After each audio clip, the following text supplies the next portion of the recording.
When you talk to people here, everyone is ready for a long conflict. You would think that people would be tired and with difficulties and everything that a war brings. Even though in the past they wanted peace, what they want right now is victory, because that's the only guarantee they're going to have to go towards where they want to go as a country. That's closer to Europe, that's closer to freedom, and further away from Russia's authoritarian rule. I'm Teresa Bo. I'm a correspondent for Al Jazeera English, and between us, 6 months after the war, I've been deeply touched by Ukraine's defiance.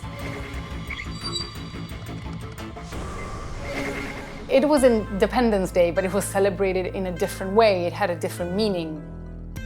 There was a feeling of mourning, a feeling of remembering those who died, but also a feeling of trying to fight back what's going on. People were telling us that even though they got their independence 31 years ago from Soviet rule, that fight for independence is still ongoing. We were in the center of the city near Maidan, and they did like a memorial where they put flags, Ukrainian flags, with each one of the civilians that have been killed in the conflict. And there was this book that it was very emotional to look at because it had pictures of those who had been killed. And people were going there and just writing the stories of loss of the war. It was also interesting that the Ukrainian government put on display dozens and dozens of Russian tanks that had been destroyed during this past 6 months. And, you know, a clear act of defiance. They were saying you were hoping that the Russian tanks would be parading through the center of Kyiv 6 months ago when the war began. Well, this is what you got instead. We visited the city of Mykolaiv. We were talking to people who have no drinking water. In many cases, there's no gas, no electricity. Over 10,000 buildings have been destroyed. And it was honestly very touching because I met this old lady, 80-something-year-old lady, who was saying, I survived the Second World War, I survived the Holocaust, and now I have to go through all this again.